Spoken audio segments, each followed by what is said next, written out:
Blog Talk Radio. Warning, the following program may include profane language, controversial viewpoints, and perspectives on the true nature of reality so far removed from the status quo, they'll make your head spin like a top. Young children, corporate executives, and religious fundamentalists should turn away now. Good evening, planet Earth, and welcome to a very, very special episode of Extraordinary Year, the online show about 2012 for everyday people like you. My name is Tim Bravo, and I want to extend my gratitude to you guys for listening in tonight. T-minus 162 days until December 21st, 2012. Remember, if you like the show, go like our Facebook page, facebook.com/extraordinaryyear. You'll find lots of links for everything we talk about on the shows. Plus, you can connect with like-minded people and stay on top of 2012 news and UFO sightings. A special night for you guys tonight. Our guests tonight, Andy Basiago, Bernard Mendez, and Laura Eisenhower. They all have a story to share with the world. It's a story of a reality so far removed from the status quo version you know, to speak of it publicly is bound to meet ridicule, maybe even death. Yet these brave folks have risked their reputations, their livelihoods, and maybe even their lives to bring it to you. It's a reality that's been purposely hidden from you, a reality you owe it to yourself and our civilization to consider and examine. Andy Basiago is currently a lawyer in Washington State. He'll tell you, though, that his past includes a childhood spent time traveling with his father, and a later period spent teleporting to Mars. Bernard Mendez served as a special assistant to President Richard M. Nixon. He also investigated in that capacity the Mars Jump Room program for the Nixon administration back in the 80s. Laura Eisenhower is the great-granddaughter of President Dwight Eisenhower. She was recruited by the secret space program in 2006, specifically to live on a colony we have on Mars. I wanted to do a panel discussion just because these guys have so much to say on these secrets individually. I wanted to get them together in a group to agree, disagree, bounce off one another in real time. So, Andy, Bernie, Laura, thanks for taking the time to have this discussion and share your experiences with us tonight. Thank you for having me and us. Now, I've got a ton of questions to ask you guys, so I'm going to try to keep the discussion on track to get through as much as possible. That said, I want you guys to speak freely, jump in on anyone else's point with a similar experience or contrary point, whatever. But I want to kind of get us started early here, kind of get things going. A lot of what you kind of corroborate on, specifically Andy and Bernie, it's all centered around one particular class. And one of the most prominent things about this story, I'm going to let you kind of get into it in a second, are the class participants. We're talking about an array of names that is shocking to anyone. Barack Obama being the primary, and it was led by renowned military remote viewer Major Ed Dames, the current head of DARPA, Regina Dugan. I heard something about a Google executive, astronaut Willie McCool. Is this all true, you guys? Yes. Yeah, Tim, actually, what happened was I had been describing publicly my experiences in DARPA's Project Pegasus, which was the classified defense-related research and development program of the early 1970s, involving primarily CIA personnel and employees of the Ralph M. Parsons Company in developing different time travel technologies in the early 70s. And it was during my public disclosure campaign that, much to my astonishment and delight, while I was actively pursuing leads from the early 70s, many of them with elderly participants, obviously because it was 40 years ago and I was a child and many of the personnel were mid-career professionals, that I stumbled upon the fact that a whole area of activity that had taken place 10 years later in the early 80s had been blocked from my conscious mind. And I ended up encountering two of the other participants, namely William Brett Stillings and Bernard Mendez, Brett being one of the teenagers who was enrolled, and then Bernie being somebody that we knew in our training and also operationally when we were jumping. And we've corroborated now as three whistleblowers regarding the jump room program that among the 10 teenagers who were trained under Major Ed Dames in a summer seminar held at College of the Siskiyous in Weed, California, right on the apron of Mount Shasta, where President Barack Obama, Regina Dugan, who when we first came forward publicly was serving as the director of DARPA. She's now made a career change and is an executive at Google. And then Brett and I, and also one of our brave NASA astronauts who sadly lost his life in the Columbia disaster as the pilot of the Space Shuttle Columbia, namely William McCool.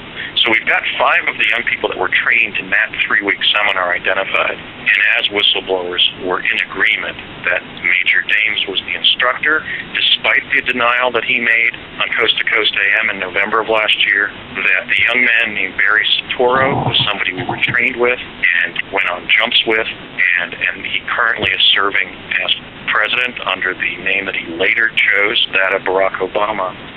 And we're in agreement that the sole female among those 10 teenagers was Regina Dugan. And so I just like to surrender the microphone, but that kind of describes the point of confluence in the life of Brett and I where we met Bernie. Even when Brett and I were doing radio shows, we had talked privately about who that man was over on our left side of the classroom.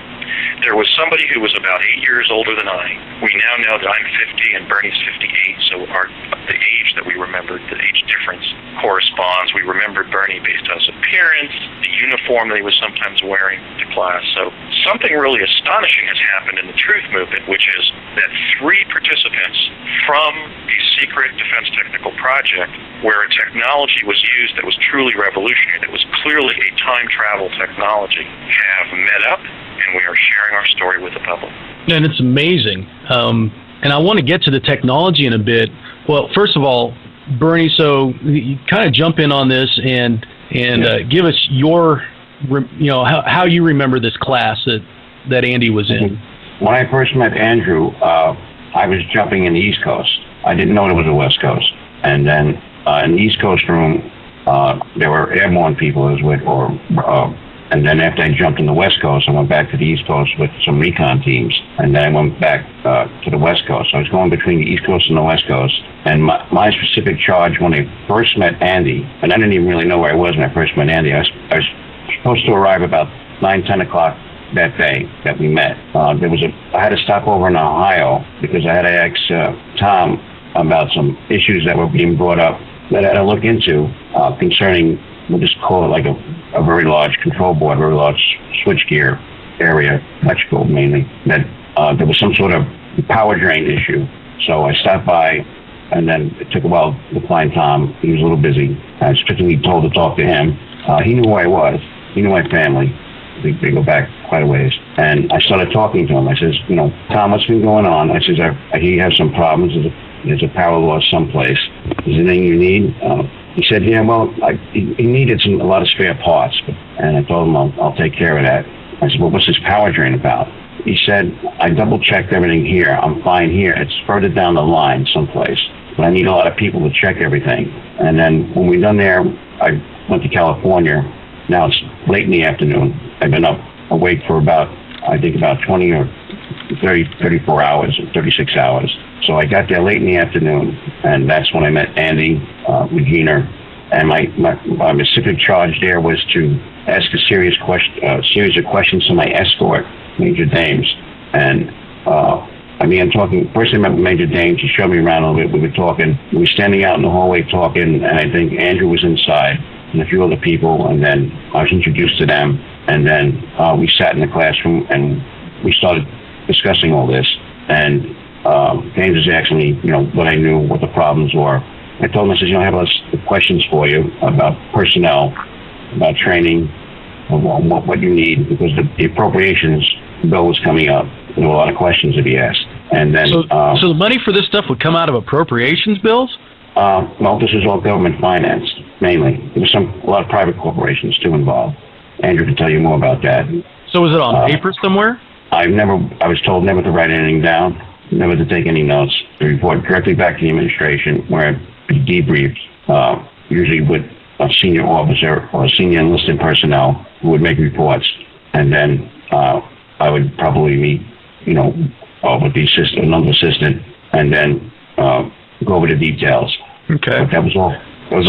Tim, Tim, the financing on these programs was so tendentious and really so outside the normal government function that Brett and I compared notes about the fact that our fathers had fronted the money to drive us from Southern California to Shasta for the training program with no guarantee of being reimbursed. Now, usually this funding, if it was government funding, that the intelligence community was frequently hiding this kind of operational funding in the agriculture budget. I don't know if that's very well known publicly. Frequently, you may recall actually from the Iran-Contra scandal, that private funding was being used because that was an attempt by factions of the intelligence community and at the program level to evade congressional oversight. So, for example, when I was serving on Project Pegasus as a child, it was under the aegis of DARPA, but a lot of the funding was coming from the Colgate-Palmolive dynasty. In fact, Sterling Colgate was one of the time travel technologists on the project.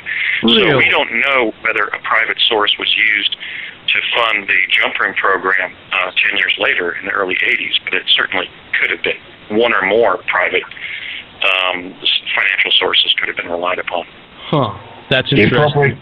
The appropriations bill was for $1 trillion. So there were a lot of questions being asked by the administration or the Senate subcommittee, who I spoke with from time to time, on that questions. Well, I want to get back to the class here, guys. Well, I'm sorry. I wanted to jump back to the class because you guys have talked about Brett Stillings, and I know he was in that same class with you.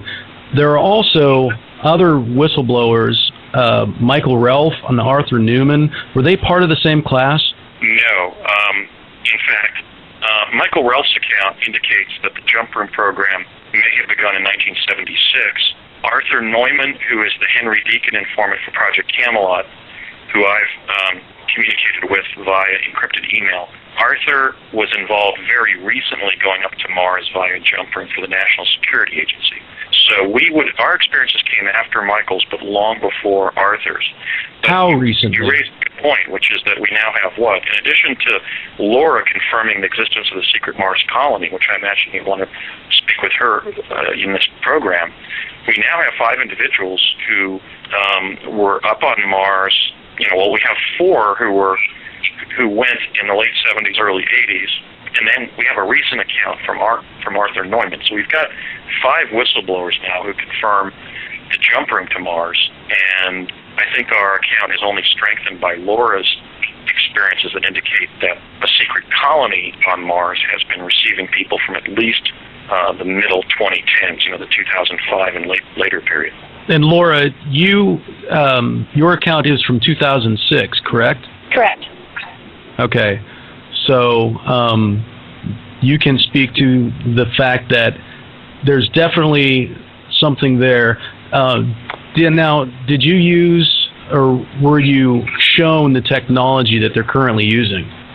No, I was not, but it was mentioned in emails to me. Looking Glass Technologies and something called the Orion's Cube were mentioned, but I never saw them. A few other What about things. what about actually getting to Mars? Because aren't those like time travel or time looking devices? Right. Yeah, they are. The way we were going to go to Mars, they said we're via something called ARC, spelled A-R-C. And they seem to be some sort of anti-gravity vessel or ship. And the plan was not to teleport. And I don't know the reason, but I'm starting to get some information that I don't know is true that might explain this, but I'm not ready to speak about it yet because I'm not sure if it's legitimate information. But there might be a reason that we weren't teleporting and we were going to actually take crafts or arcs. I wonder if that's an acronym. I was just thinking when Laura was addressing the arcs, maybe that was anti-something chamber. And if you talk about Orion's Cube, the real mystery of our jump room experiences is where the time travel technology that was used came from. Bernie thinks it may have been provided to the U.S. government by a species of gray extraterrestrial, and then how it was doing what it was doing. Essentially, we were standing in an elevator, the East Coast one being in New York City or near New York City, and the West Coast one being at a building in El Segundo, California, near the Los Angeles airport, that was then owned and operated by Hughes Aircraft. And the mystery is how it was morphing from a cylinder, from a chamber or elevator-like room, namely the elevator in the building at 999 North Sepulveda in the case of El Segundo, and then twisting into a cylinder with us in it, and then righting itself, and the door would open, and then we would be elsewhere. So I'm just throwing it out there that maybe ARC was actually an acronym for anti-something chamber, because we were truly in a chamber, and it was the special functioning of that elevator that repositioned us in time space. So we're calling it teleportation, but I'm not even sure that it was teleportation of the kind that we began doing in the late 60s, early 70s, based on Tesla's technology. It may have been another time travel technology altogether, but it wasn't a seeing device. We were going there. It was a transport, not a chronovisor. So it had more in common with the two. I think what Laura was involved in was the later program and the more advanced stages of it when they upgraded everything, and she was in a different vehicle altogether. Do you know Bernie? Do you know the time period that this supposed upgrade took place? There were apparently a lot of jump rooms. I've been to the East Coast and the West Coast. I can't disclose the locations on the East Coast. There were 2 locations on the East Coast, and then 3 locations. I found about the 3rd location after I left the West Coast, and long after the Nixon administration. And I heard about ARC, and I wasn't involved directly in ARC because I heard there was a mishap there, but the Navy picked me up after that. Okay, so I know you guys have mentioned that Ed Dames called into the Coast to Coast show while you were on and refuted that he led this class. Now, being that he is who he is. Well, Andy, you had a memory block of this class for years, right? Correct. Yeah, we were clearly. Do you suppose that he's got one? It's possible. In fact, the only incident that occurred that indicated that none of the participants, or maybe one of the participants, had not been subject to brainwashing, was a meeting that Courtney Hunt of the CIA facilitated between myself and Regina Dugan a year after our training in the summer of 1981. Where I didn't remember who she was from the training class the previous summer. And she joked to Courtney as she was leaving that meeting, you've got this poor boy brainwashed. Now, if you look at the other participants, we have no evidence that Barack Obama and Regina were not subject to the same attempts to brainwash them after our training and before our jump room experiences that Brett and I agree took place. I didn't recover my memories regarding the jump room program. I had always remembered my childhood experiences in Pegasus because I successfully resisted the brainwashing and brought the information forward in my mind over time. But I acknowledge that my memories of the jump room program were successfully blocked by the government. I don't think it's fair to say that we were mind controlled because we weren't placed under entrainment. We were actually trained to be very decisive and volitional in the field. They weren't trying to direct our behavior. They were trying to encourage us to do as much exploring and spontaneous interaction with the environment as possible so we could perceive what it consisted of and accurately report back what we'd experienced. We were always debriefed on after returning to Earth via jump room. But what's curious here is I think the point you're raising, which is when Major Dames called into Coast, he began to purport a set of alternate explanations, like the notion that our memories were the result of some sort of set of experiences that had taken place in a parallel reality. He became increasingly agitated and angry at me as I think I successfully refuted his denial. I mean, I think that was an argument that he started, but that I won, so to speak. And if you look back, it's perfectly consistent with the notion that maybe in turn he had been brainwashed to forget, because the three of us are now in agreement that it was Ed Dames. It was either Ed Dames or somebody who looked exactly like him who was using his name. I mean, we socialized with him. We had cake parties for 3 weeks that frequently he would come by and kind of put in an appearance at the party. Barack Obama was identified in the sense that his mother was auditing the class, as my late father and Brett's late father were, and they were openly speaking about Barack Obama's presidency and also the prospect that I might reach the presidency at some point in front of us. So it wasn't another Barry Soetoro, it was the president. But yes, we're in complete agreement, and we resolutely stand by our account, and the fact that it included the president as one of the teenagers enrolled, and Ed Dames as our instructor. And in fact, we publicly lauded his capabilities as an instructor. We credit him with keeping us alive on the surface of where we were going, whether it was Mars or some other planetary domain. He was a great instructor, and we look back with admiration regarding his involvement. But we are in absolute agreement that it was Ed. And so maybe, if the young people involved were brainwashed, we didn't remember what happened, perhaps the instructor was at some time. I mean, these are pretty sophisticated intelligence operations, at the end of the day. So it's certainly a possibility. And so, same thing with Barack. I know that the White House has denied his involvement in this. Big surprise. But it is completely possible that he might have heard this and think it's crazy because he doesn't remember either. Right, but then again, when was the last time that the president used the spokesman for the National Security Council to knock down a conspiracy theory or an urban legend? I mean, that was pretty singular that they would show such regard for our factual account. Well, that's because yours has some teeth. Right, and I think it was because they investigated it and they realized it was a true story, and it implicated the president in a secret defense project as a young man. But, that's something that really kind of surprises me that they would knock it down, because he has everything to gain in terms of his presidential stature and his chances of being reelected by simply saying, yes, when I was 19 years old, I did something kind of neat for the government.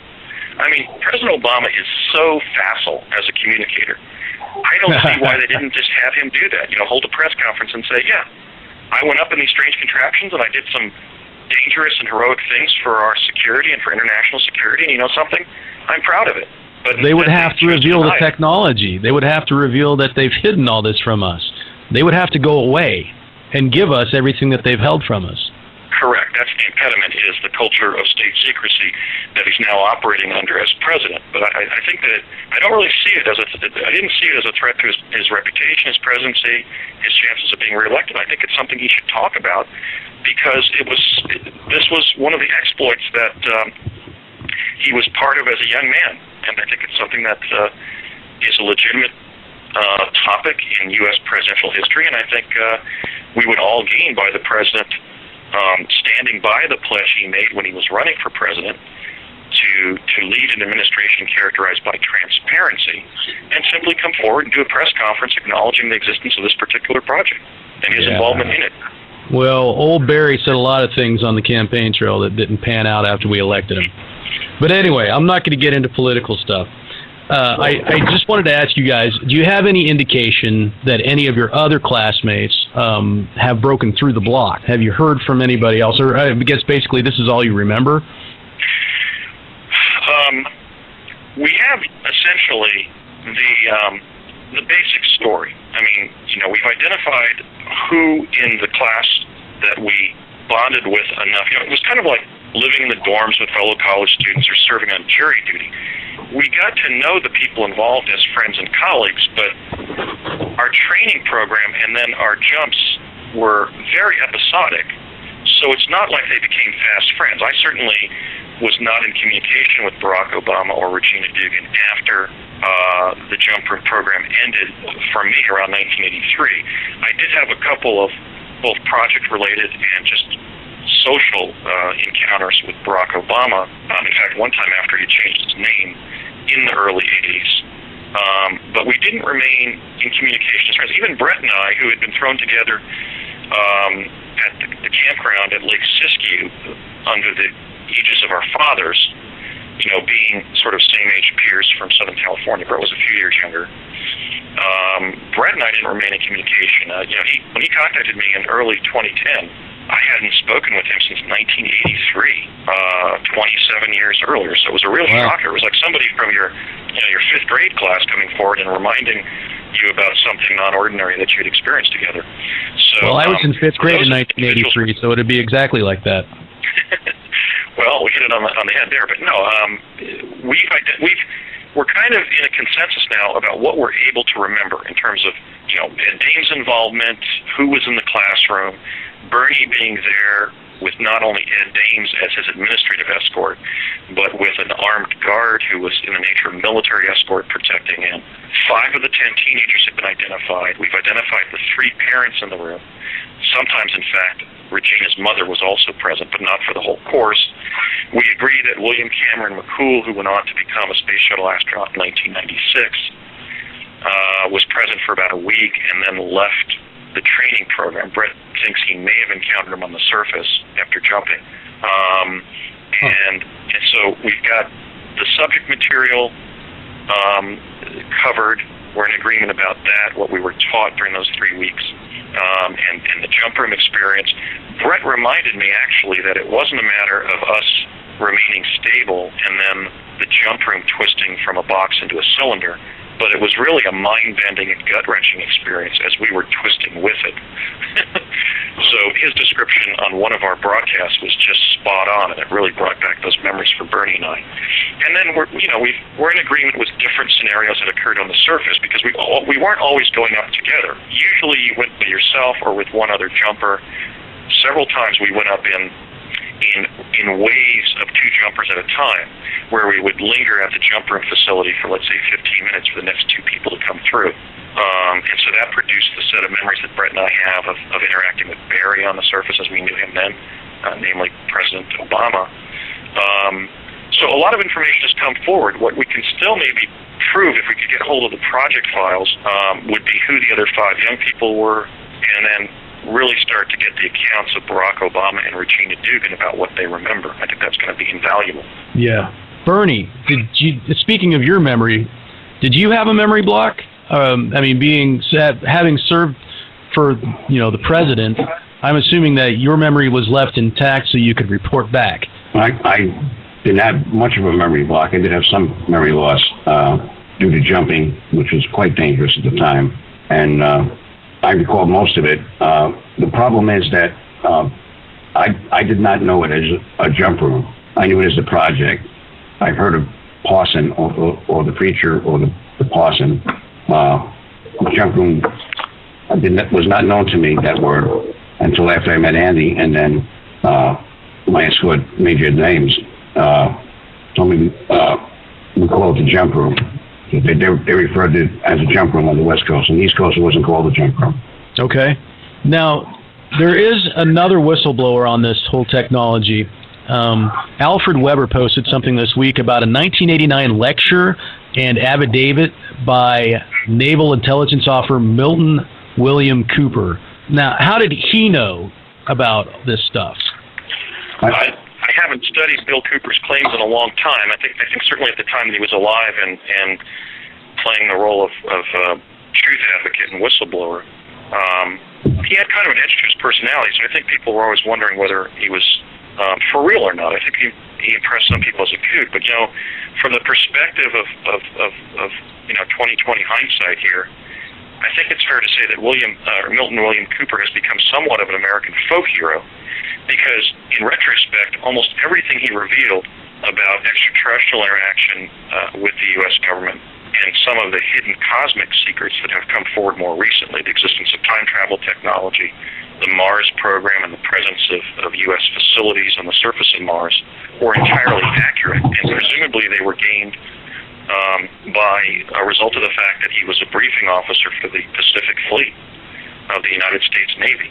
In fact, William Cooper told the story of the fact that the U.S. government was in possession of a documentary film of the crucifixion of Jesus of Nazareth, and I saw that film. And when I was describing my experience seeing that film, having the sort of the cosmic privilege to view that historical data, which I did at the Sandia facility in New Mexico in 1972 when I was a child on Project Pegasus, I had no awareness that part of Bill Cooper's disclosure efforts included that account. I thought he had just made a set of statements about Majestic 12 and the concealment of the subject of liaison between the U.S. government and different extraterrestrial factions, and everything that resulted from the retrieval of crashed ET craft and sort of that subject area. I wasn't aware that he had revealed aspects of the quantum access that the U.S. government has been engaged in since the late 60s and the advent of time travel. So I was actually quite surprised surprised by Alfred's article regarding Bill Cooper having presaged some of these topic areas, because I didn't know that his Truth campaign went into some of these areas. But I think, in hindsight, he was spot on, and he may very well have lost his life in a shootout with some sheriffs in Arizona as a result of being an opponent of government secrecy and an advocate of truth and the people's right to know. Huh. I guess I'm not a very good conspiracy theorist because I don't know his name until I just saw that from Alfred. So I think maybe I should do some better research in the future. So he's a bit of a folk hero, eh?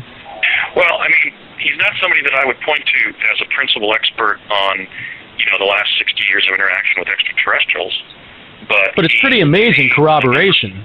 Oh, yeah. And he made a number of very substantive allegations beginning in 1989 that have essentially predicted even current truth movement whistleblowing.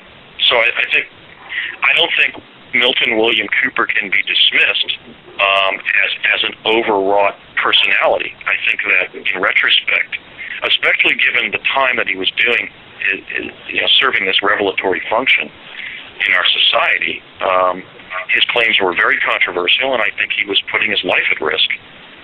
And so I've had to reformulate my understanding of Bill Cooper, and I have much more respect for him now than I did even prior to Alfred's article, because I wasn't aware that he had actually pinpointed some of the data that has been retrieved via quantum access.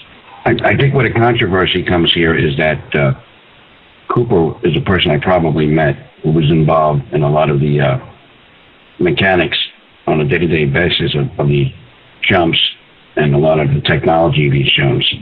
And that as time went on, and in the beginning we didn't know where these jumps were going to. It was an unknown area, an unknown space, and that Cooper eventually figured out that there were other places that were being jumped from, besides the East Coast and the West Coast, probably the Navy, and that he had determined through intelligence sources who these other jumpers were and their claims as to where the jump was going. At the time, I was jumping with Andrew, we did not know precisely where these locations were. And my job, after reporting back to the administration, was they were formulating a plan using homing devices left over from the Apollo program to determine precisely where these locations were that we were jumping to. This was a very massive project. It was probably another major person here who I saw on YouTube. I'm pretty sure that's him. His name's Al Billick. I did meet with a person, and I didn't know his name. He didn't know my name. We sat down. We talked for about 2 hours. There were Navy personnel there. Cooper may have been there. I don't know. And my account, my report, matched his report point for point. But his report was like 15 or 20 years before mine. And we sat there and discussed all this. And you say his name is Al Billick? Al Billick, he's on YouTube. And it looks like him. Okay. And he's going... I know from my discussion with Al Bielek, I had one in the 2005-2006 time frame, that Al Bielek talked about going to an engineering company to get a job, and the personnel there, the managers of the company, were shocked because he didn't know that he had worked there. So here we have this is the astonishing thing about where all this information is going in real time here. I had concluded, based on things I'd heard about Al, that he was basically a psychiatric case. I had been told that somebody had made a comment to him, somebody had raised the point of possible time travel adherence being mind-controlled mental patients, and Al had joked, and he had turned at a cocktail party, and somebody said, "Is that the case with you, Al?" And he had affirmed it on a level of humor. But and so I know his whole account of the Philadelphia experiment. I had faulted him in his account for conflating reincarnation with teleportation when he tells the story of the Cameron brothers and so forth. But here we have a situation now where before his death, actually it's several years before his death, Al had revealed to me that he knew he had been brainwashed after the fact because he had this missing or incomplete understanding of his own curriculum vitae, his own professional history, and found it out when he applied for a job as an engineer at that company. Now, Bernie comes forward, and he's somebody I remember not from the Pegasus days of the early 70s, but from the jump room days of the early 80s. And Bernie shares with me that he knows he was in one or more meetings with Al Bielek. So we've kind of squared the circle on Al Bielek and established that even though his own understanding, epistemologically, of his experiences in the U.S. time-space program and exactly what those activities entailed was incomplete or had been altered by post-hoc brainwashing, he nonetheless was what he said he was, which was an authentic experiencer. So something really powerful is going on here where different whistleblowers, existing whistleblowers like Al Bielek and newer figures on the scene like myself and William Stillings and Bernard Mendez are basically squaring a circle on the brainwashing that was done and establishing the historicity of each other's involvement. So let's talk about the technology a little bit. I want to know, how was the other side of the Mars jump set up? How did they get it there? Andrew, you want to take that, or you want me to take it? Well, I'll take it. Yeah. See, we're sharing what we know. Well, actually, let me grab this recording. We're sharing what we know. One of the epistemological mysteries of the jump room experience, first of all, I don't remember anything in the training course that described where the technology came from. We did have one training seminar one afternoon where we were shown a mock-up of the jump room that was really just a grain elevator-like facility out in one of the neighborhoods in Wheat, not many blocks distant from the campus there. But they didn't go in at length as to, in fact, I don't remember them ever stating where the technology came from. So the enigma is, how could we have been jumping to a jump room facility on Mars if that was the way you got there? In other words, how did the jump room facility on Mars, or whatever planetary domain we were reaching, how did it get there before the first jumpers reached it? In fact, the larger issue is, what were the jump rooms doing? How could you have a physical box that would morph into a cylinder and then open up and deposit you elsewhere in time-space? What was it doing? We could be, glib about it and say it was being punched through a wormhole in time-space, but that really doesn't explain how it was essentially violating the basic laws of physics in how it was operating.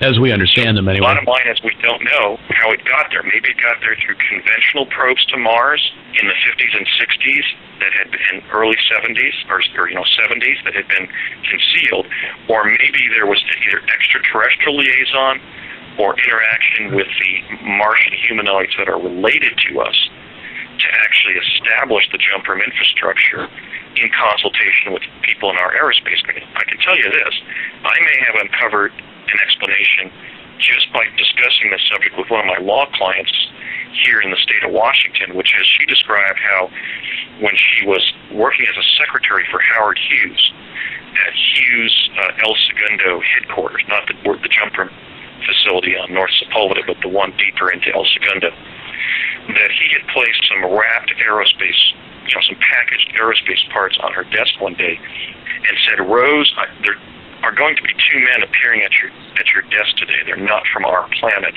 I want you to give them these parts." So from the account of this law client of mine, we can establish that Howard Robart Hughes himself was in extraterrestrial liaison. Hughes Aircraft was the owner and operator of the building that contained the West Coast jump room. Bernie knew Howard Hughes and interacted with him in intelligence activities related to the defense of the United States.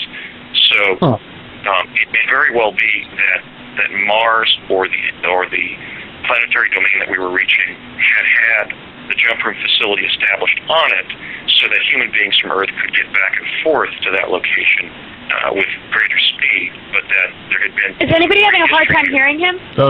Laura, no, I'm hearing him okay. Okay, continue. Okay, go ahead. Sorry.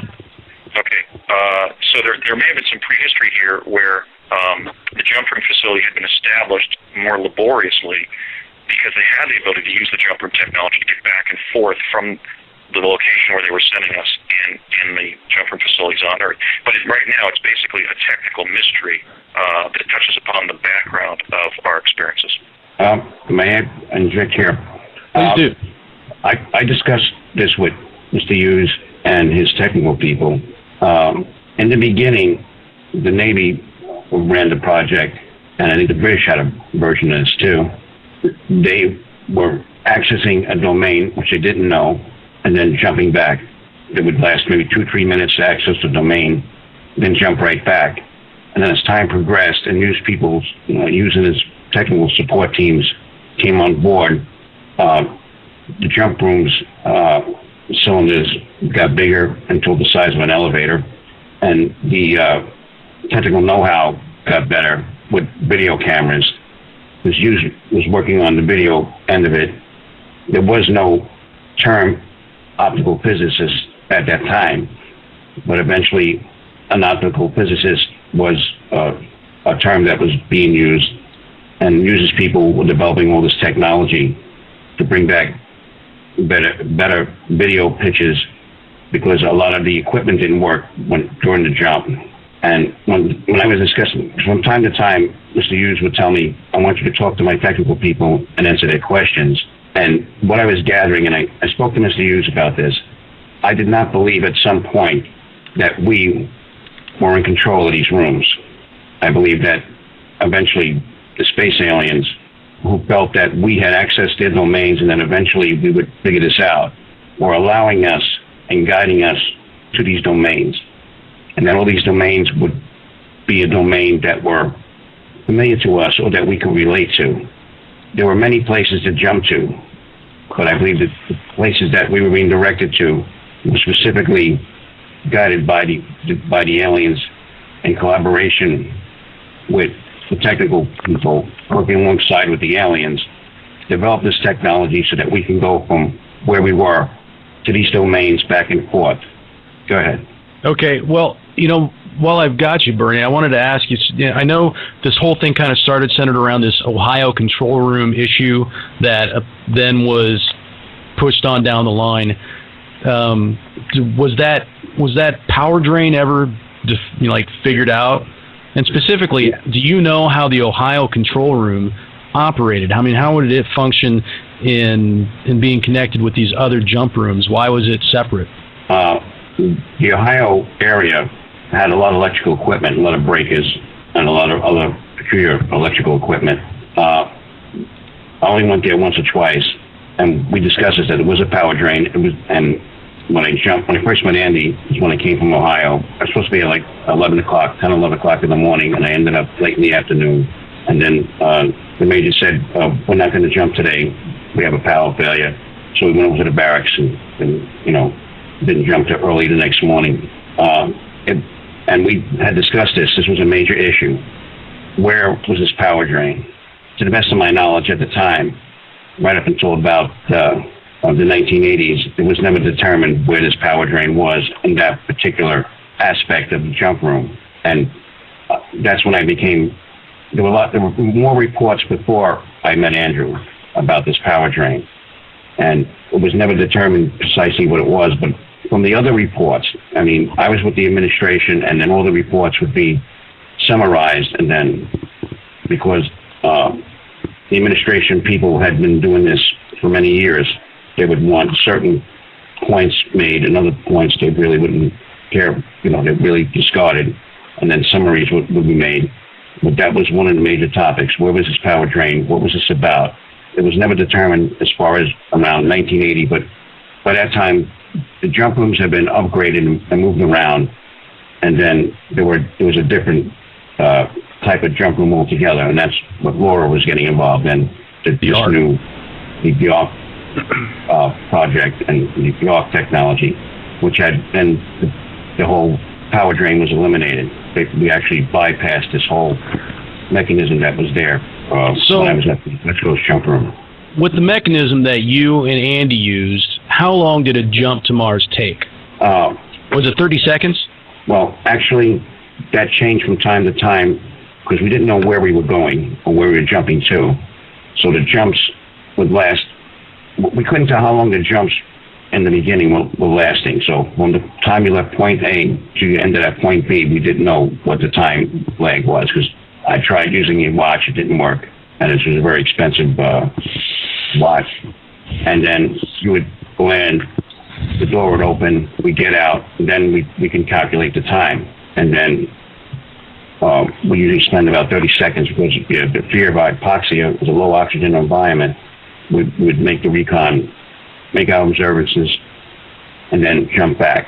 So the actual time at the location would be, when I first started before the West Coast, it would be like a few minutes, then went up to 3 minutes, 14 minutes, 17 minutes, 28 minutes actual time on ground, and then you jump back. But we could never determine, at least when I was jumping, how much time you were between point A and point B, and then how much time you actually physically spent at that location before you jump back.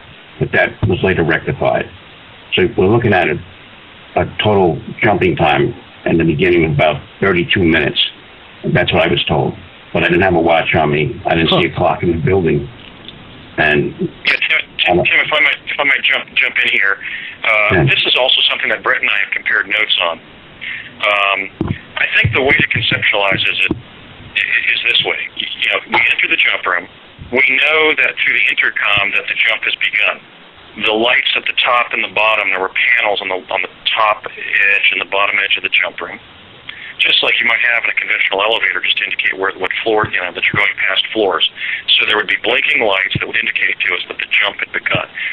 And what seemed like 5 minutes into the jump room would begin morphing from a box-like form into a cylinder. And as I say, I had initially simplified this because I had kind of blocked how our minds would then be turned kind of into a pretzel as we twisted with the jump room, and then it untwisted. It was my perception that during that twisting phase, when the jump room had morphed from a box into a cylinder, that lasted about 10 minutes. Then it would begin untwisting, and there'd be about 5 minutes of normalcy before the door opened and we were elsewhere. Now, these jump room facilities were kind of like the infrastructure you'd have around an elevator in a mining site, where the jump room elevator would arrive one or several floors underground, and then we would walk out the door and then upstairs to get out of the jump room, the lower chambers of the jump room facility up to the surface. So when Bernie states that somebody had estimated it was 32 minutes, that's entirely consistent with my sense of time, because the first and the third segments of that, where the jump room hadn't begun twisting yet or had already righted itself into a box, could have very well been 10 minutes. But it seemed like the time when we were under the mind-bending and nauseating effects of the distortion of the shape of the box itself was about 10 minutes. So it wasn't an instantaneous experience like when we were jumping through the Tesla teleporters at Curtis Wright and getting to Santa Fe in a couple seconds when I was a kid on Pegasus. It was much more of a physically and psychologically deracinating type of event, where you kind of had to endure the disturbing sensations and perceptions of the twisting of the jump room and just kind of space out and not try to freak out at how weird it was, how much it distorted ordinary perception and sensation, and then feel more comfortable that you were elsewhere. So it was about 20 to 30 minutes, I would say. And it was pretty stressful because we were also, as Brady just mentioned, we were also worrying about not breathing, not hyperventilating, so that we would use up too much of the air inside the jump room and might asphyxiate. So that was part of our training. I was told they send oxygen tanks with you guys? The tanks would explode, or what they call morphing. You couldn't, nothing worked. It was very dangerous. These jumps were very dangerous in the beginning when we were jumping, and we couldn't. Eventually, we started taking equipment, but most of the equipment failed. The flashlights and other electrical equipment completely failed. And then eventually, when Laura was jumping, they overcame this problem, and that was a completely different system that she was using. Laura, did you actually jump? Bernie, but I think that what I recall is that I did not Courtney jump. Hunt, Courtney Hunt had trained me at Cal State Northridge on a very rudimentary respiration tank that would be in front of you, not on your back like scuba, but just this unilinear tank that you would pump a little bit. And I was provided that for my first jump in July of '81, and I was met by 3 of our project people on the surface, not Bernie or Brett or anybody I'd been trained with, but earlier jumpers. And they were not using respiration equipment. So I asked them if I could take mine off, and I did, and I could breathe successfully on the surface. So certainly by the time I first jumped in July of '81, we were bringing equipment through the jump room, that kind of equipment. But they so were is very it something that they could actually acclimate to the surface atmosphere?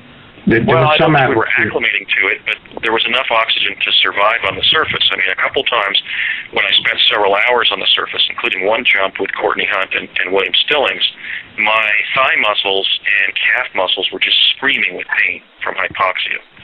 So it was an atmosphere that was deficient in oxygen, but it was an atmosphere that had enough oxygen for human life to be sustained even during fairly vigorous exercise, hiking around a desert landscape.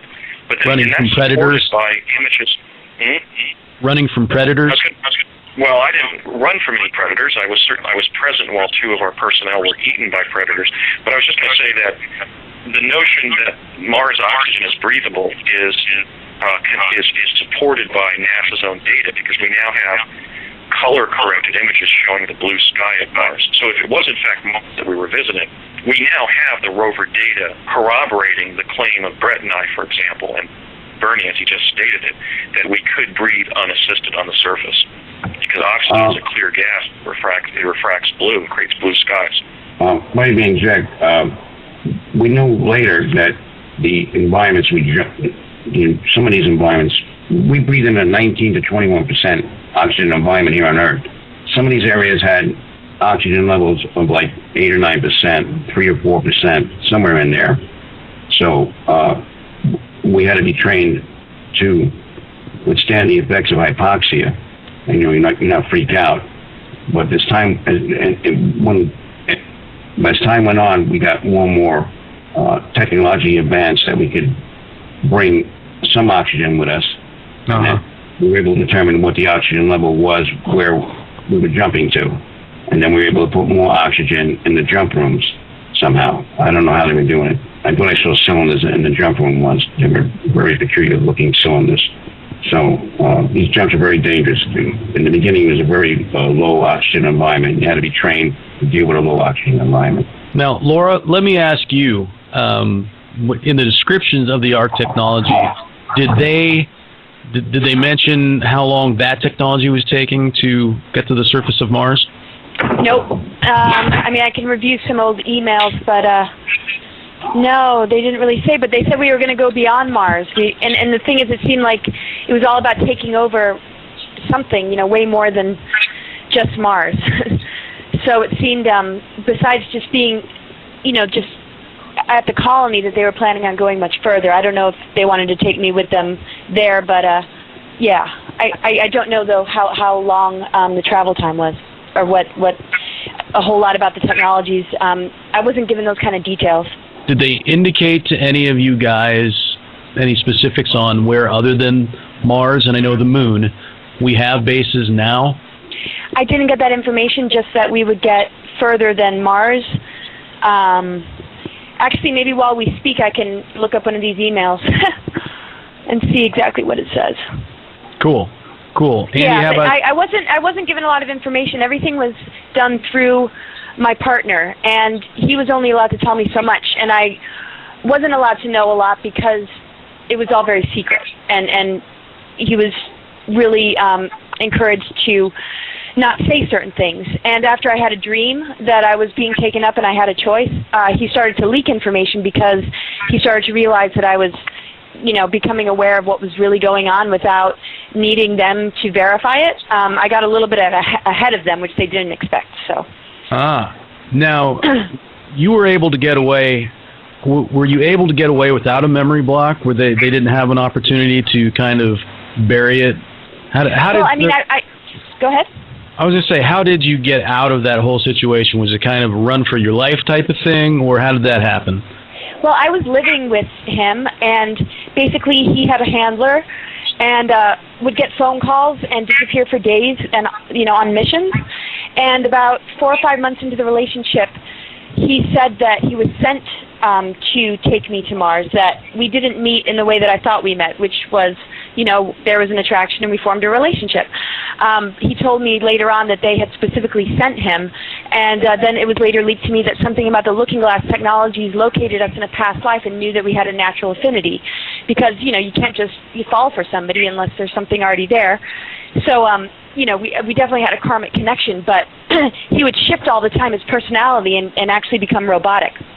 But what? For me to get away, yeah? You mean in a robotic manner, not as an actual robot?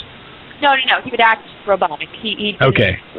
His physical form stayed the same, but it was what we see with mind control and trauma-based programming that is dealing with alters and multiple personality disorders, because they're traumatized to that level until that happens.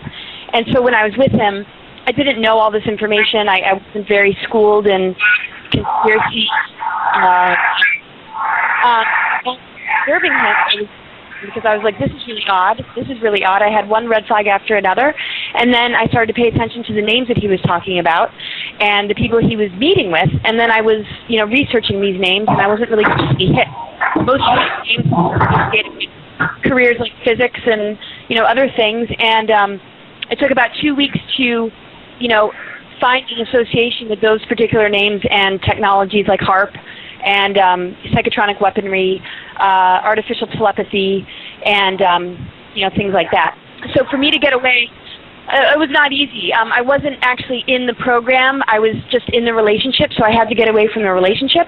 And basically, after I had that dream that really gave me a heads up, I later had a dream that I was being attacked by robots, and they were in the form of children's toys. And I thought, maybe the symbolism had to do with, everything appears, innocent and protective towards me, but later on these toys were activated, and in this dream they tried to kill me and shooting stuff at me. And then I ran out of the house, and I was handed a whistle by this person at a vendor, on this path.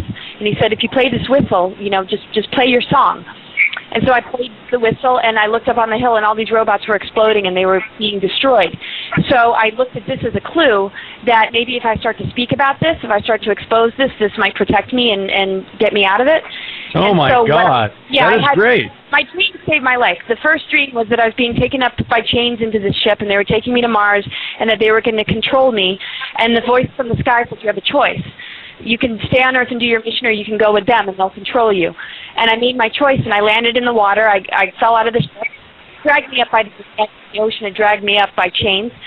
And then when I made the choice, I fell out of the ship, splashed into the water. It was a very lucid dream. I could actually feel the water.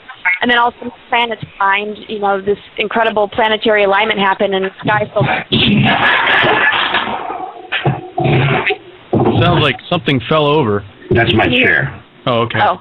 And so, this was before I really had any details at all. I mean, that gave me a major, major heads up, and then the dream about blowing the whistle, and I hadn't even really thought of the term whistleblower at all. I hadn't been handy, and I didn't know Project Camelot. I didn't know any of this. So, in 2006 was the same year Project Camelot started, which was the year I got out of this recruitment. So those two dreams actually really saved my life. And then after I had the dream about blowing the whistle, I, spoke on the phone with my friend, and I was very vocal about everything I was going through, everything I was picking up on, all the perceptions and manipulations, and how much I was able to see through it. I was talking about their names, the technologies that I knew that were associated with, and the more I talked, the more there was all this attack started to back. And I realized how targeted I'd been, because once those energies started to back off, I became more grounded. I could actually breathe. My heart rate slowed down because I had extremely high blood pressure. I was going to the hospital. I was always, on the verge of a stroke because I was being beamed something constantly, it felt like. And so as I was closing them, which they did not expect, because, these dreams really, they couldn't predict I was going to have these dreams. These energies started to back off me, and then I was able to leave the X. And then they tried to bring me into their circle and befriend me, and I was like, you got to be kidding me. But one of them actually leaked a lot of information to me and assisted me. But I got out of it, my dreams, and just exposing it. Okay. A bit of running for my life, a lot of running from people. That is kind of like running for your life, considering what you went through in that dream. Can you corroborate any of the other aspects of what Bernie and Andy have talked about tonight, and anything that we haven't mentioned yet tonight? Well, I mean, just through research and, being in Eisenhower and starting to really deeply understand what his administration involved, alternative and just the establishment of, a lot of military-industrial complex in the beginnings in our country, and all these technologies that have been mentioned over time, particularly from my ex, just some of the information that I was overhearing on the telephone. There's a lot, different hits that I get when I listen to them speak. I'm like, oh yeah, that sounds familiar. Oh yeah, that sounds familiar. And so, usually when I research, if it doesn't resonate, I just kind of leave it alone. And so a lot of information that I was getting that was resonating, before I really, listened to them, they've been speaking about and articulating in a way that I already feel and know to be true without, that inner meter that usually something's not real or a lie. I mean, that's really how I survived and how I got out of the recruitment because, I've just been a very intuitive being. Psychic Institute, I grew up, highly intuitive. That is what really enabled me to understand what my mission was, because it had nothing to do with what my family expected of me or the path others wanted for me. It was me finding it myself. And so I've always been sort of laser sharp in being able to see through stuff. And so on top of research, my experience with the X and just inner knowing, everything they say, feels right and goes along what I've come to understand. Okay, excellent. So let me ask you guys. Jump on in. Jump in. I know you had asked us to be responsive to each other's remarks. So let me try this. I think there is a kind of a background in history that is kind of hidden in all this, and it's very, very intriguing. Laura is the great-granddaughter of President Eisenhower. My late father entered the secret realm of the U.S. Defense Technical Community working on the ramjet engine project at Curtiss Wright from 1952 to 55, which was literally the first 3 years of the Eisenhower administration of the 1950s. It was in that context that he was brought into an awareness of the fact that we were developing high-performance jet aircraft like the ramjet to chase extraterrestrial vehicles out of our atmosphere in the near-Earth environment. President Eisenhower apparently met with extraterrestrials at Edwards Air Force Base in the 50s when he was president, when it was still Muroc Field. Oh, we lost Laura and Andy. I'm still here. Yeah, Bernie's still here. That's interesting. All of a sudden we lose two of our callers, and Laura's audio has been going in and out. I wonder if we're being plagued by any technical problems for a reason. Okay. Well, until I get them back, Bernie, let's see, where were we? I was going to ask you. Good. Who was on Mars when you went? You know what? Actually, let me divert, because Andy was just talking about President Eisenhower meeting with extraterrestrials, which is something I've wanted to talk with Laura about. But I'm here. Oh, I was just mentioning that Andy had mentioned that your great-grandfather had met with extraterrestrials, but I have read that, Bernie, you have actually negotiated with Greys. Is that accurate? That was one group. There were 3 groups of extraterrestrials that we were negotiating with. I was there at the areas that particular day, and we were discussing with them that we could sit down and talk with them because we had a lot of questions for them. And they said they couldn't do it at that time, but then a few hours later they returned and they said, well, we'll sit down and talk with you. And they began a very intense 3-day negotiation from that time. I actually was there. They had a cot in the back room, which I laid down on from time to time. There was about 40 to 70 people, admirals and generals, and a lot of civilians, a lot of British people were there. And they set up a table and chairs, and they sat behind the table and chairs, and the ship wasn't that far away, so they were going back and forth to their ship. And they began to sit down and discuss who they were, what they wanted from us, and what they were doing here is basically what we discussed. And then from there, an agreement was reached for an exchange program that they would show us more of these domains and more of space. and that they had issues with us going to the moon and to Mars and further out into the galaxy. They didn't want us going any further into the galaxy. They had several concerns, mainly that they used the word contamination. They felt we were contaminated, that we shouldn't have this technology at all. They didn't understand exactly how we developed it, and that we had proceeded a lot further technologically than they ever perceived we could do, and that we were biologically inferior, that if we were to go to certain places, that we would contaminate the area and cause an epidemic. So they didn't want us going there.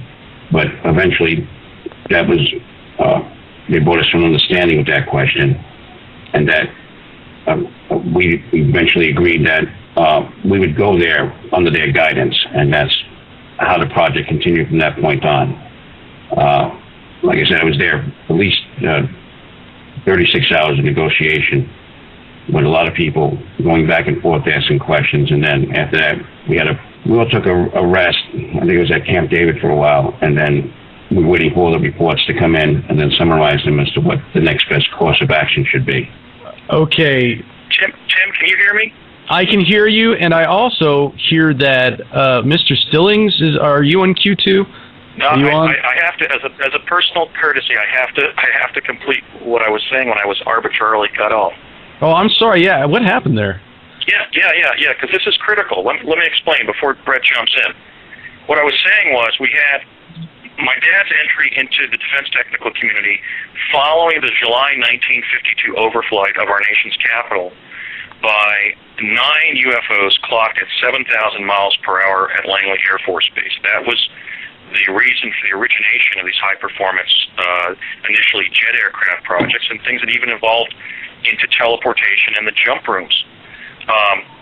We have the involvement of Laura's great-grandfather as president meeting extraterrestrials in the 50s. This is what I was saying when something intervened in coming off your show, which is you and Laura at the same time. Yeah, very interesting. I was making the point that Richard Milhous Nixon was President Dwight David Eisenhower's vice president, and it was Richard Nixon who initiated Project Pegasus in the late 60s, early 70s when he became president, and it was Richard M. Nixon who brought a young Navy enlisted man who had done some extraordinary things interacting with extraterrestrials, namely our friend and colleague Bernard Mendez, into the extraterrestrial project. And then we find Bernie and I interacting, and Brett, as Brett can describe, interacting with extraterrestrials during the jump room experience. So I just wanted to kind of paint some of that background because the Eisenhower-Nixon connection is critical because it interlinks these different programs in relation to responding to the extraterrestrial presence. So, I mean, that's really kind of amazing that it stayed that secret for that long. Now, if I may interject, please do. Nixon was a vice president under Eisenhower, so he knew a great deal about the ET.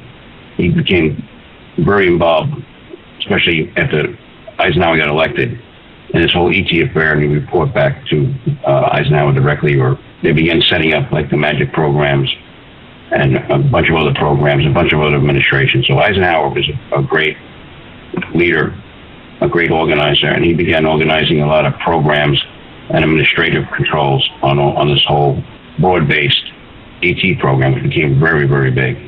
Go ahead. Laura, did you have something that you wanted to drop in there? Oh, I'm overwhelmed just because it's my family. And it's just, with Julie and David, my aunt and uncle, who are Eisenhower, Nixon, it's like, here's a president and vice president, and here's, my aunt and uncle married.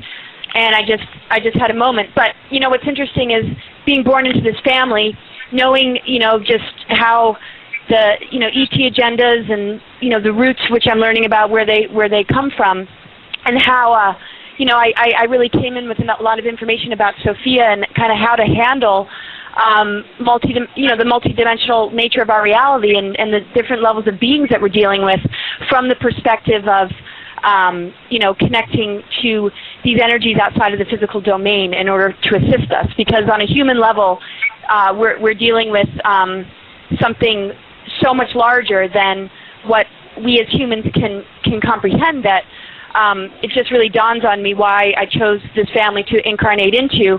as Eisenhower met with the Venusians in the 1960s with Nixon, they really spoke of a promising future that, in a sense, makes up for the treaty that was signed or renewed and the danger that it put us in. We don't hear a whole lot about that encounter, but that's sort of where I show up. My path is very much a part of the Venus energy and what the beings from Venus shared. I don't need to go into that, but I guess my whole reaction was based on handling these beings and what we have to connect with in order to assist our humanity in overcoming some of the limitations of these agreements and treaties. Okay. Because I remember as a kid, I said, I know exactly what needs to be done. I just need a voice. And I just remember, and there's many of us like that. All of us, here right now, we know what we're here to do, and our path has been about uncovering that. And it's always been really obvious and clear to me since I was a kid that that I'm here for a specific reason. And so I just have a lot more to share about how we can protect the ascension timeline, because the roots of some of this is to steer us into an artificial one that we need to watch. I'm glad that you brought that up. I actually, before we finish up tonight, I do want to talk about how this all fits into now. But before we get there, I wanted to hit back. I want to get back to Bernie and talk just a little bit more about this meeting, because it's rare. I don't get opportunities to talk to people who have talked to extraterrestrials very often. And so I want to know, how did they communicate with you guys? Was it telepathic? There were telepathic issues brought up prior to this meeting, where people would talk to them, become telepathic for a period of time. So they were told not to use telepathy on us. And then they agreed, when they figured out what we were talking about, not to be telepathic, and they agreed to learn English. And we agreed to teach them English and teach them about our society and our way of life. And that's one of the things that came out of that meeting. Some of them knew English, some of them knew very little English. So they would speak with their mouths? That's correct. Okay. Well, that was a trip. What you just said was exactly what we told them. Speak with your mouth. Make your mouth move. Make gestures with our hands to our lips and go and move our lips up and down with our hands, and then they would kind of get a sense of what we were talking about, and then eventually they understood what we were trying to say, because they're very superior beings. They're very strong mentally, and then they eventually figured out what we were trying to say, and then eventually they started speaking all the time, and then eventually they stopped getting telepathic with everyone. But they can become telepathic. Well, I would understand that that's probably their primary method of communication. So I was curious to how exactly they would communicate with you guys. And I've never heard of Greys talking, so that's a new one on me. There was 3 different types of aliens, but one of them was Greys. And they have on the ships, they have a very elaborate communication system. They do talk, but they talk at a pitch like a dog whistle. It's at a very high frequency. And then they can hear a lot better than we can. They can hear and not the ranges of a dog whistle and above. I see. They can hear an owl frequency too, but basically with their elaborate PA system, they're on like a dog whistle, and sometimes they yell and scream just like we do. But basically that's how they communicate. Okay. Tim, and I might jump in here that the children in Project Pegasus were also trained for ET human liaison. So, for example, one of the hidden summers that I spent in New Mexico, after teleporting there, spending the summer in project activities, and then teleporting not just back to New Jersey at the end of the summer in New Mexico, but arriving back in New Jersey on the afternoon of the day we had originally left. Okay, the morning of the day we left. Basically, just hiding all of that secret defense technical activity in a time loop that was then closed and basically just evanesced, so you would basically exist in 2 places at the same time. You would be in Arizona and New Jersey. Well, New Mexico, yeah. Essentially, if you could stand outside of the quantum hologram and see how that artificial time loop was created, opened up and then closed, but I spent, that was the summer of 73 that my father and I jumped to from the fall of 71. We were staying in a rental house in White Rock, New Mexico, near the Los Alamos labs, and every morning we were being, I and a few of the other children who'd been placed in different houses in the neighborhood there in White Rock were taking a van up to a secret lab that's under the girls' gym at the Los Alamos Public High School. And there we were being trained in two forms of communication with the extraterrestrials. Basically, a pictographic alphabet that NASA had derived called a START, and also they were working with our telepathic capabilities. So, it's interesting when I meet Bernie is that he was roughly 10 years older, and my cadre, I don't think, ever progressed officially into ET human communication, or at least our ET communication was more centered around contact experiences we were having, whereas Bernie was one of those individuals who had literally been tasked by the administration to be a sort of a liaison to the extraterrestrials. We had some of that. I had one meeting with two extraterrestrials in New Mexico that summer, but it's just interesting that, my point here is that younger people were being trained to later step up and become the next generation of diplomats to some of these extraterrestrial civilizations that were visiting our planet. That's what Andy says is correct. There was a lot of training going on, and this whole thing jumping back and forth to New Jersey, we called it a differential.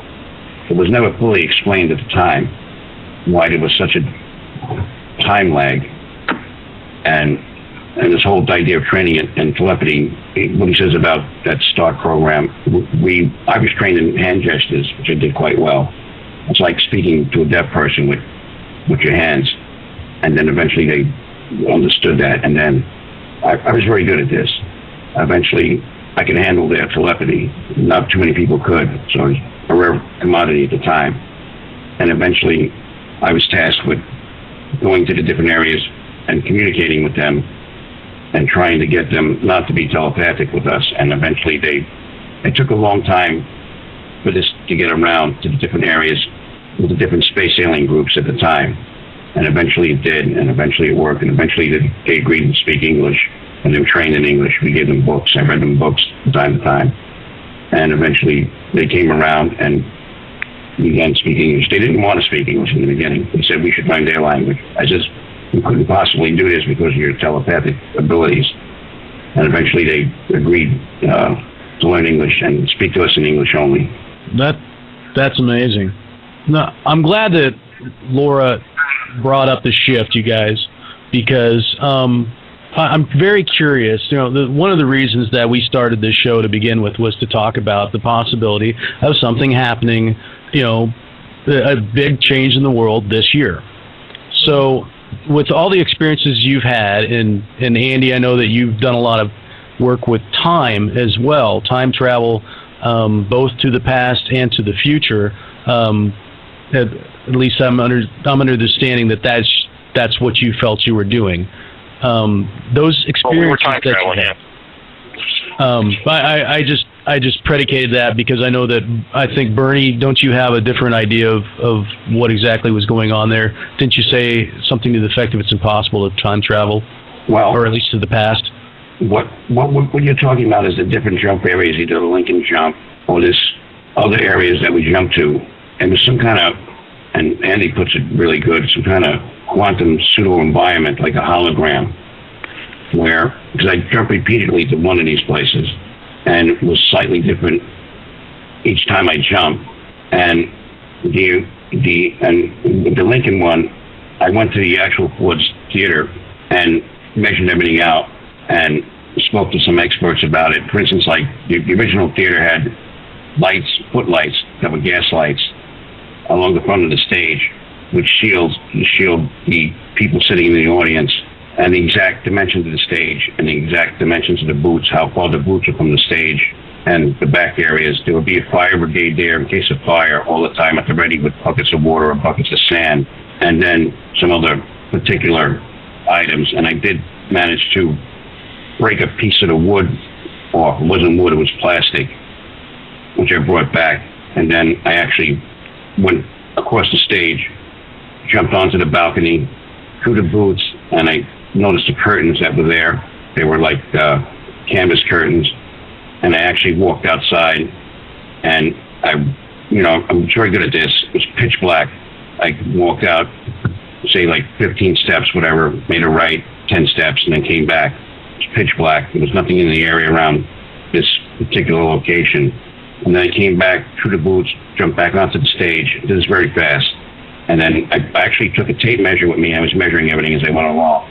And then jumped back and determined that this environment and this piece of wood was actually a piece of plastic, and that it was some kind of pseudo-reality that someone had created for some reason unknown to us. But this was a major event. The Lincoln assassination. Forbes Theater was a major gathering area, and it was never determined why they had built this. But apparently, as the years rolled on, negotiations proceeded. This was some kind of training area for them. Now, why they put the structure thing, I don't know. So your view is that while Andy is convinced that he was traveling in time, you're thinking that maybe he was traveling to a synthetic environment that was created to study an event. That's correct. Somehow they made a recording of this event. They built a pseudo-reality, and they interacted with it from time to time. Yeah, now, let me address this. Go ahead, and it's actually more. Well. It's more of a dichotomous issue. Really, the standing issue in physics is what is the significance of the second law of thermodynamics, right? The entropy principle. The notion that the past, for example, can't exist because the universe tends towards maximum randomness or chaos, namely entropy of matter and of energy. So the question is, for example, let's say I was accessing via chronovision the Lincoln assassination. Was that the actual assassination that still existed in with some linearity to our present timeline, just like a spool of feature film tape? Or was that a solid-state system that some higher intelligence had created where that event was stored in the present holographically and could be re-accessed as a form of like fourth-dimensional cinema? Okay? Bernie's position is that Enrico Fermi concluded that you can't visit the past because it no longer exists, and you can't visit the future because it hasn't happened yet. But to that I say, well, yes, some of these past environments, for example, seem to have possibly been what I call these synthetic quantum environments, but we were moving around in time when we were simply teleporting between New Jersey and New Mexico. And the New Jersey I was visiting, with all of the hallmarks of reality, and then the New Jersey that I grew up in that I was returning to via teleportation, we were moving around in time on an hourly, a daily, a weekly, a monthly, a seasonal basis. I mean, I spent 4 hidden summers, actually 3 hidden summers, in New Mexico and a good part of the summer of 1970 as well. So they're really different issues. One is, can you move around in time? The answer is yes.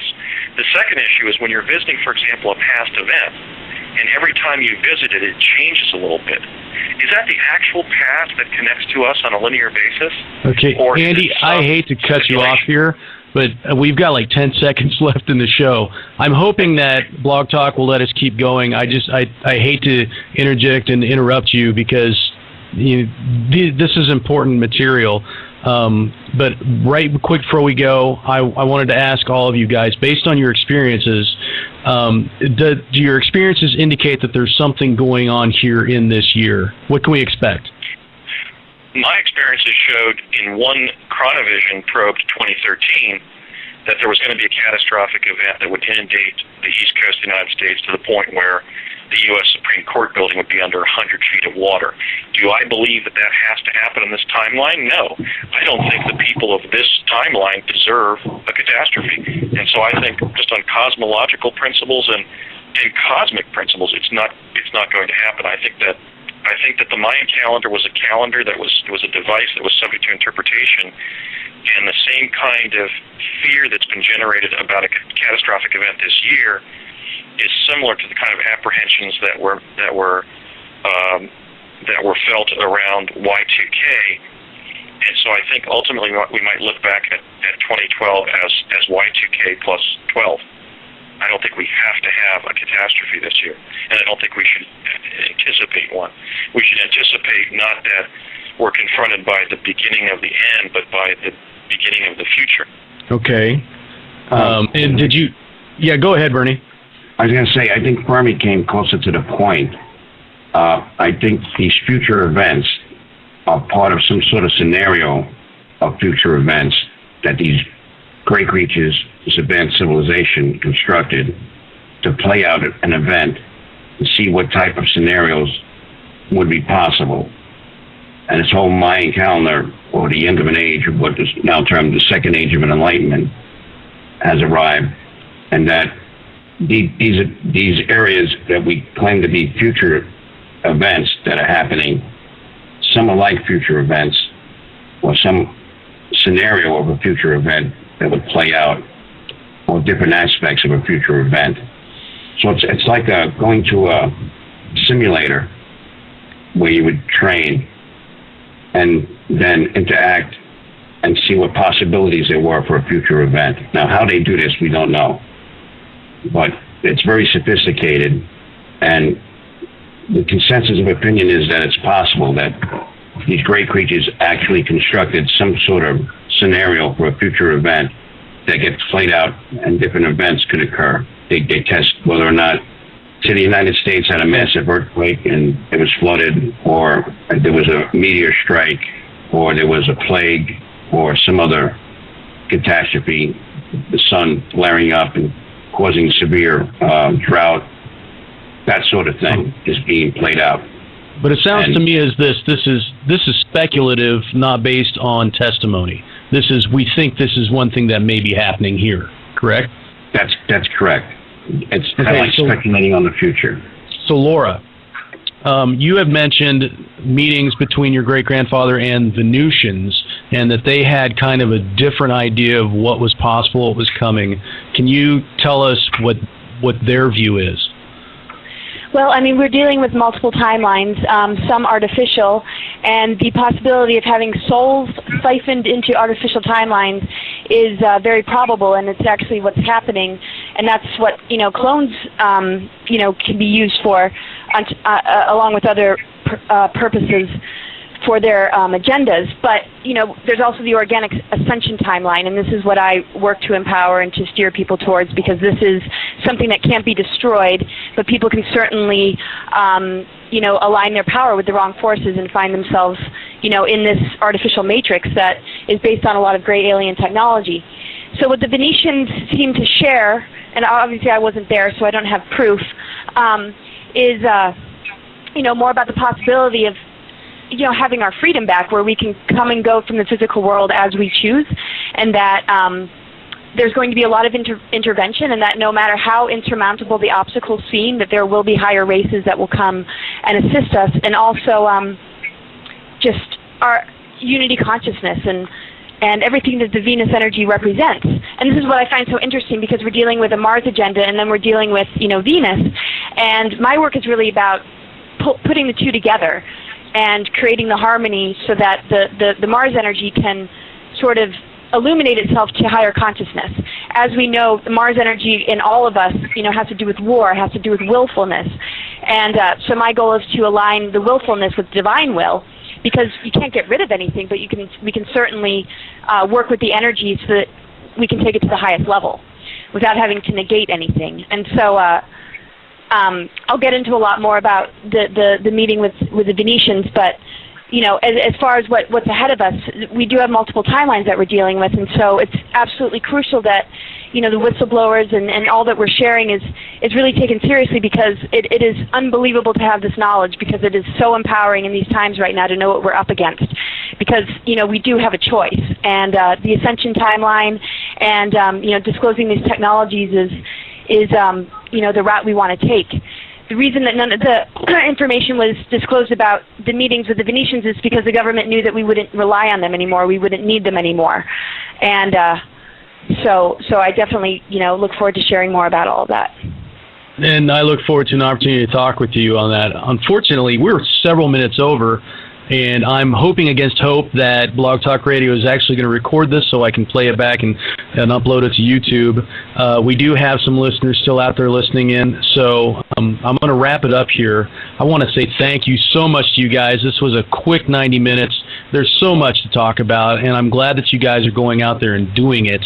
And keep up the good work from the heart of just a regular citizen out here in the world. You guys are really heroes to people like me, all three of you, because of the gusto that it takes to go out there and say these things publicly, and in the face of instant disbelief in most cases. And so I applaud you. Thank you very much for being on with us tonight and doing what you do. Thank you for inviting so us. much. So I want to tell everybody out there who's listening, you can learn more about this stuff through exouniversity.org. There's testimony from Andy. I believe that, Bernard, you now have testimony that's available through Exo University to talk with Alfred, correct? That's correct. And Laura, I know Laura's on that site. Brett Stillings is on that site. So go check out that stuff.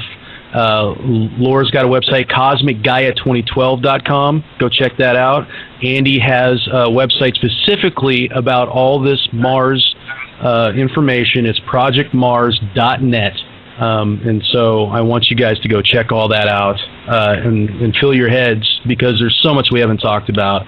And I really implore listeners to acquaint themselves with this information and readjust their view of our reality accordingly, and then share it. So that's our show. Next week, we've got Dr. Joe Mara. He's returning to the show, bringing his friend, a Chandler named Terry Ippoliti. We're going to let callers ask questions while Terry is in trance. So mark your calendars. Bring us your burning spiritual and 2012 questions. You can reach us at facebook.com/extraordinaryyear. Follow me on Twitter at Tim Bravo. And that's it for us. 162 days before December 21st, 2012. Keep your ear to the ground and hold on tight, kids. It's going to be an extraordinary year. Remember, Do not be afraid. Namaste. Peace is on the way.